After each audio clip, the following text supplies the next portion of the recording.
Ինտերֆուտբոլի այսօրվա եթերը համարենք մի փոքր տարբերվող մնացածներից, ավելի ճիշտ ոչ թե տարբերվող, այլ ինտերակտիվ։ Թողարկում աշխարհի առաջնության եզրափակչին ընդառաջ, սակայն չենք սահմանափակվի միայն մունդիալի եզրափակչով։ Կտեսնենք, թե ինչ նորություններ կան վերջերս ակումբը փոխած հավաքականի ներկայիս ավագ Էդուարդ Սպերցյանից։ Այս ամենը ներկայացնելուց հետո աշխարհի առաջնության եզրափակչի հերթը կգա։ Կտեսնենք, թե ինչ ճանապարհ անցան եզրափակչի երկու մասնակիցները՝ Արգենտինան եւ Իսպանիան։ Նախաբանը ասվեց. ժամանակ չկորցնենք ու գործի անցնենք միանգամից։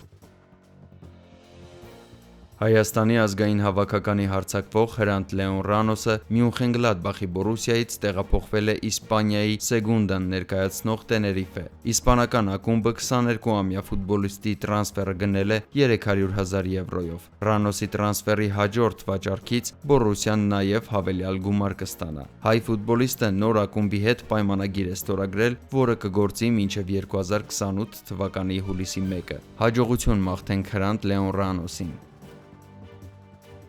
Հայաստանի ազգային հավաքականի ավագ Էդուարդ Սպերցյանը, ինչպես արդեն գիտեք, վերջերս Սաուդյան Արաբիան ներկայացնող Ալ-Ահլի տեղափոխվեց։ Այս ամենը մի քանի թողարկում առաջ մանրամասն ներկայացրել ենք ձեզ։ Ահայև հայ ֆուտբոլիստը նորամուտի հանդիպումը նոր ակումբի կազմում մաժորային նոտայով սկսեց։ Ալ-Ահլին ընկերական խաղում Ավստրիան ներկայացնող Պինսգաու Զալֆելդեն ակումբի դեմ մրցեց եւ ջախջախիչ հաղթանակի հասավ, հակառակորդի դարպասը 8 համապատասխան գնդակ ուղարկելով։ Խաղի հաշիվը հենց մեր ֆուտբոլիստը բացեց։ Սպերցյանի դեբյուտային գոլը շատ գեղեցիկ էր, կենտրոնից մի փոքր առաջ շարժվելով։ Նա աջ ոտքի ճշգրիտ հարվածով գնդակը մրցակցի դարպասը ուղարկեց եւ արշավանքի սկիզբը դեպի Սաուդյան Արաբիա դրական էմոցիաներով արտացոլեց։ Ինչպես ասում են, մեկնարկը համարենք դրված։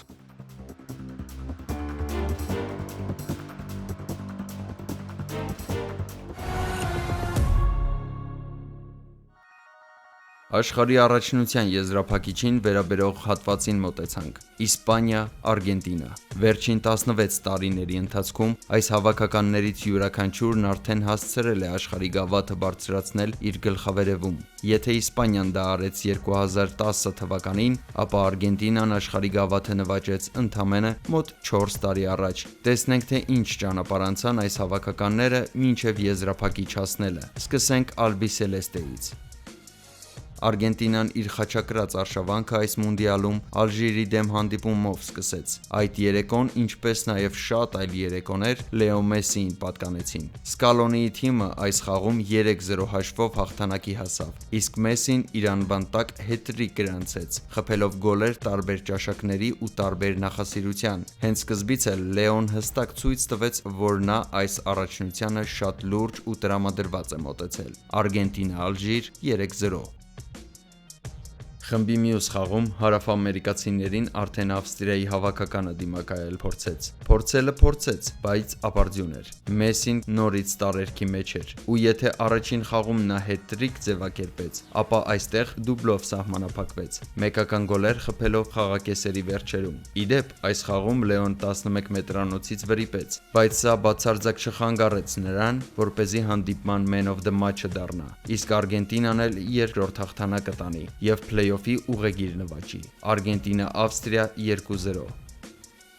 Խմբում երրորդ հանդիպումը, որտեղ Ալբիսելեստեն Հորդանանի դեմ մրցեց, արդեն ֆիկտիվ բնույթ էր կրում։ Դրա համար էլ Սկալոնին մի շարք առաջատարների հանգստանալու իրավունք տվեց։ Այս խաղում Արգենտինան բոլոր գոլերը ստանդարտից խփեց։ Նախ Ջովանի Լո Չելսոն Տուգանայինից էֆեկտիվ հարվածով գնդակը մրցակցի դարպասը ուղարկեց, ապա Լաուտարոն իր առաջին գոլը խփեց մունդիալում, անվրեպ իրացնելով 11 մետրանոցը, իսկ վերջում Մեսսին փոխարինման դուրս գալով էլի Տուգանայինից բիլիարդային հարվածով դրեց հանդիպման հաշվի վերջակետը։ Իհարկե, ընթացքում Հորդանանը 1 գոլով այս 3 գոլին պատասխանել կարողացավ, բայց դա որոշիչ դեր չունեցավ այս խաղում։ Արգենտինա-Հորդանան 3-1։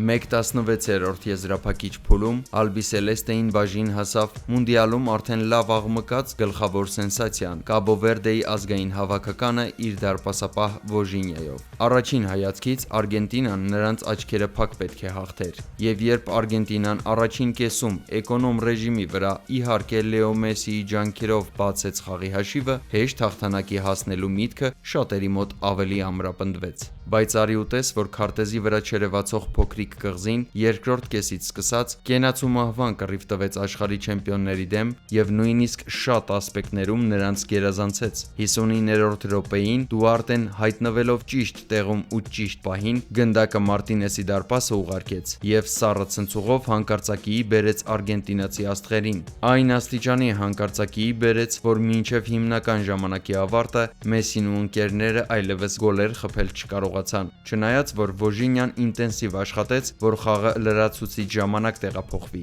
Էքստրա թայմի հենց երկրորդ րոպեին Մեսիի օգնությամբ անկյունայինից Լիսանդրո Մարտինեսը Արգենտինային նորից հաշվի մեջ առաջ մղեց, ու այստեղ նորից թյուր համոզմունք ստեղծվեց, որ այս անգամ Կաբո Վերդեն էլ հետ չի գա, բայց նրանք կարծրատիպ երկոտրելու հարցում այս մունդիալում արդեն վարպետացել էին։ Կանցնի մոտավոր 10 րոպե եւ Սիդնի Կաբրալը այնպիսի գեղեցիկ գոլ կխփի, որ արգենտինացիներին կիչեցնի երկնքից 2-2, եւ երբ բոլորին թվում էր, որ բանը 11 մետրանոցներին կհասնի, ձերդ գերազանցություն փորձը բեմահարթակ եկավ։ Էլի անկյունային, էլի Լիոնել Մեսի ու էլի գոլ 3-2, բայց այս անգամ նույնիսկ ամենաինքնավստահ երկրպագուները վախեցան հեռուն գնացող կարծիքներ ասել։ Կաբո Վերդեն ստիպել էր իրեն հարգել։ Նրանք ամբողջ թիմով առաջ նետվեցին ու սկսեցին ստեղծել գոլային պահեր մեկը մյուսի ետևից, սակայն կղզիաբնակների երրորդ մոտեցումը հաջողությամբ չպսակվեց։ Ալբիսելեստեն ծանրագույն պայքարում դիմակայել կարողացավ եւ նվաճեց 1/8 եզրափակչի ուղեգիր։ Արգենտինան ուժասպառ էր, իսկ Կաբո Վերդեցիների դեմքին երես չկար։ Արգենտինա Կաբո Վերդե 3-2։ 1/8 եզրափակիչ փուլում արկածախնդիր արգենտինացիների թրիլերային հեքիաթը նոր ենթավեռնագիր ունեցավ։ Մրցակիցը Սալահի Եգիպտոսն էր։ Երբ ընթանում էր հանդիպման 79-րդ րոպեն, Եգիպտոսը 2-0 հաշվով առջևում էր։ Տակտիկական վիրտուոզ խաղի շնորհիվ փարավոնները 2 գոլ էին խփել եւ հով կերպով պաշտպանություն էին իջել։ 11-ից 15 րոպե եւ գործող չեմպիոնը հեռանում էր մունդիալից, պարտվելով ոչ թե գրանդ հավաքականից, այլ խաղամակարդակով մի քանի աստիճան ներքև Աֆրիկյան պետության ընտրանուց, բայց դե այս առաջնության քամբեքների արքա Արգենտինան ասաց՝ մի րոպե, այ հիմա մենք կմոտիվանանք, թե չէ այլ կերպ անհետաքրքիր կլիներ։ Սկալոնին սեղմեց Լեո Մեսիի կարմիր կոճակը, թիմը Մեսիի ռեժիմի վրա դրեց եւ մոտ 11 րոպեների մեջ Ալբիսելեստեն վերցրեց ու 3 գոլ խփեց։ Շատ պարզ, կոնկրետ եւ հանճարեղ։ Մեսին դարպասի 1 գրավում արձանագրեց եւ 2 գոլային փոխանցում կատարեց։ Էնցո Ֆերնանդեսն էլ հաղթական գոլը խփեց ու բողոքես չբողոքես մրցավարից այլևս ոչինչ չես փոխի։ Արգենտինան 1/4 եզրափակիչ փուլում է։ Արգենտինա Եգիպտոս 3-2։ Մյուս հաճախորդը, որ Արգենտինայի ճանապարհին քար գցել փորձեց, ցածր տեմպի խաղի մասնագետ Շվեյցարիայի հավաքականը դարձավ։ Հանդիպման արդեն 10-րդ րոպեին Սկալոնեի սաները հաշվի մեջ առաջ անցան։ Մեսին անկյունայինից կախեց, Մակալիստերը մրցակցի դարպասը գրավեց, ու տեսաժապավենը ասես չէր էլ փոխվել։ Եթե անկյունային, ուրեմն Մեսի, եթե Մեսի, ուրեմն փոխանցում ու գոլ։ Արտետային սա հաստատ դուր կգար։ Ինչևէ, չշեղվենք։ Արգենտինան հանգիստ հաղթանակներ տանել չի սիրում։ Շվեյցարիան չհանձնվեց, սկսեց ստեղծել վտանգավոր պահեր եւ 67-րդ րոպեին արժանիորեն պատասխան գոլը խփեց։ Ու դեռ հայտնի չէ, թե ինչ կլիներ, եթե Շվեյցարիան 72-րդ րոպեին 10 հոգով չմնար։ Էմբոլոն մոռանալով, որ հիմա քեզ նույնիսկ տիեզերքից են հետևում, ահա այս դրվագում սիմուլյացիա արեց։ Վառը գործի մեջ մտավ, մրցավարը երկրորդ դեղինը ցույց տվեց ու Էմբոլոն հեռացվեց խաղադաշտից, բայց նույնիսկ սա չօգնեց արգենտինացիներին հարցերը լուծել հիմնական ժամանակում։ Խաղը extra time տեղափոխվեց եւ այստեղ Ալբիսելեստեի 2 կենտրոնական հարձակվողների աստղը փայլեց։ Նախ Խուլիան Ալվարեսը մունդիալի ամենագեղեցիկ գոլերից մեկը խփեց, ապա արդեն Լաուտարոն իր անունը լուսատախտակի վրա վառեց, ձևակերպելով արգենտինացիների մուտքը դեպի աշխարհի առաջնության կիսաեզրափակիչ։ Արգենտինա-Շվեյցարիա 3-1։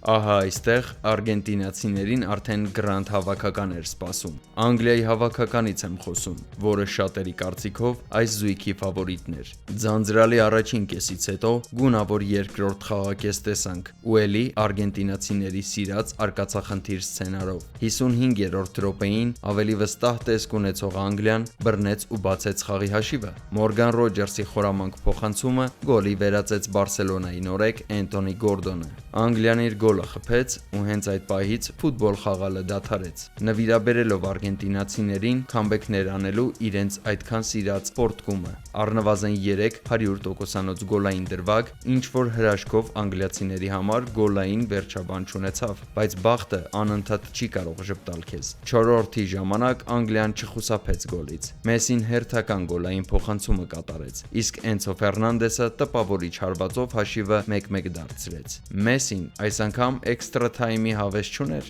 Եզրից նա ներխուժում կատարեց եւ նրբորեն գնդակը ուղիղ Լաուտարոյի գլխին դրեց, իսկ Ինտերի ավագը նման դիրքերից հազվադեպ է վրիպում։ Ու հենց այստեղ պարզ դարձավ, թե ինչքան մեծ էմոցիոնալ, կադրային եւ ֆիզիկական ռեսուրսների է տիրապետում Արգենտինան։ Անգլիան տուն է ուղևորվում, իսկ Մեսին եւ ընկերները երկրորդ անգամ անընդմեջ նվաճում են աշխարհի առաջնության եզրափակչի ուղեգիր։ Արգենտինա-Անգլիա 2-1։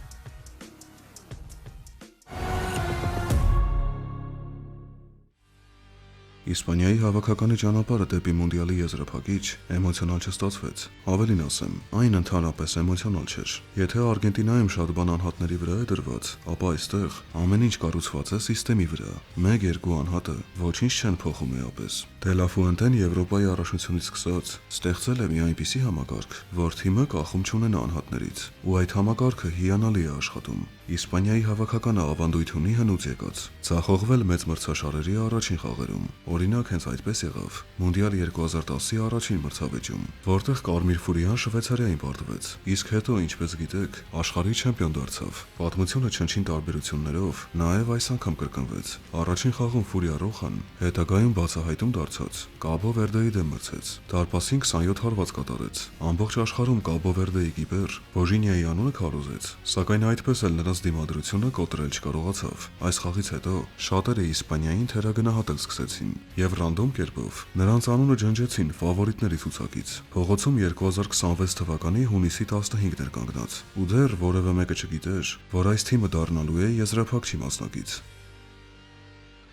Խմբի հաջորդ խաղում իսպանացիների տակ ձեռքի տակ Սաուդյան Արաբիայի հավաքականը ընկավ։ Վիրավոր Գազանը երկար այսուայն կոնչարեց եւ դրեց նրանց դարպասը 4 անպատասխան գնդակ ուղարկեց։ Աչքերը փակ հաղթանակ տարան, որտեղ առաջին գոլը Յամալը խփեց։ Գոլը, որը մինչև եզրափակիչ նրա համար այդպես էլ միակը կմնա։ Իսպանիա Սաուդյան Արաբիա 4-0։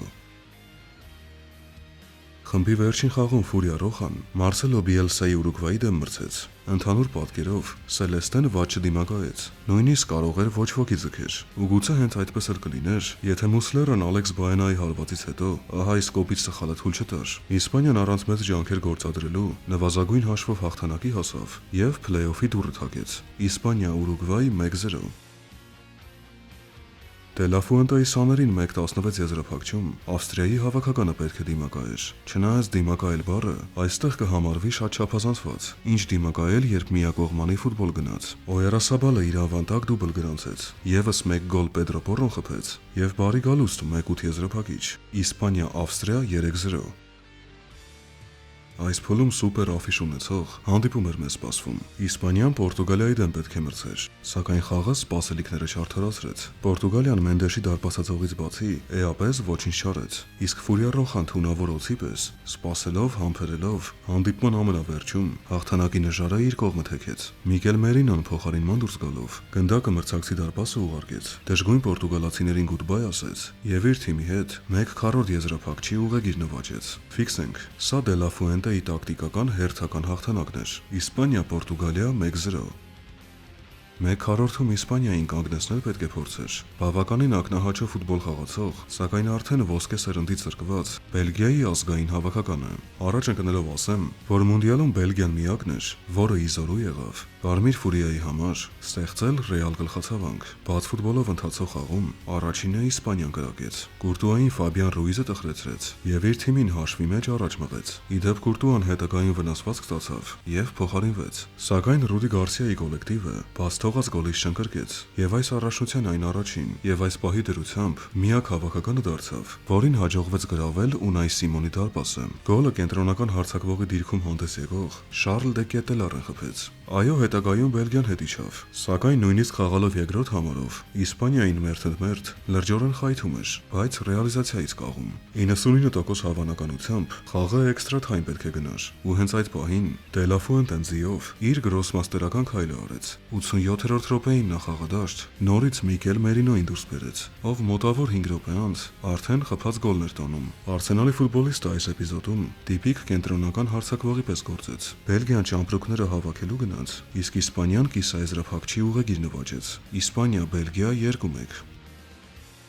Մյուս դիմակայությունը, որը նույնպես սուպեր աֆիշ ուներ, նորից Իսպանիայի մասնակցությամբ եղավ։ Հակառակորդը այդ պահի դրությամբ անթերի թվացող մունդիալի համար 1 ֆավորիտ Ֆրանսիայի հավաքականը դարձավ։ Սակայն եռագույնները, որոնց արդեն շատերը անվանակոչել էին չեմպիոն որպես, այս խաղում իր համար լուծումներ չունեցող գլուխգոտրուկի առջև կանգնեց ու ամբողջովին տապալվեց։ Այո, հիմա հա կարող ենք ասել Լուկա Դինն էր մեղավոր, ով ոչնչից թիմի գլխին պենալ բերեց։ Բայց դե գիտեք ինչ կա, քեզ պետք է ստիպեն, որ սխալվես։ Իսկ եթե սխալվում ես, ուրեմն դու ի սկզբանե խոցելի էիր։ 11 մետրանոց տուգանային հարված։ Օերասաբալը հերթական գոլն է խփում։ Ֆրանսիան էլ հայտնվում է հետապնդողի դերում։ Ու հենց այստեղ այս դժվար պահին պետք է երևար Ֆրանսիայի հավաքականի իսկական ներուժը, այն մեծ ներուժը, որի մասին այդքան խոսվում էր։ Բայց Իսպանիան դա էլ անել թույլ չտվեց։ Համաշխարհային մեծության աստղերին գրագետ սիստեմի շնորհիվ զրկեց դրվածնից եւ անճարության մեջ դրեց։ Իսկ երբ 58-րդ րոպեին Կարմիր Ֆուրիային հաջողվեց նաեւ զարգացնել առավելությունը, այդ պահից սկսած արդեն պարզ դարձավ, որ վնասազերծված գերհզոր Ֆրանսիան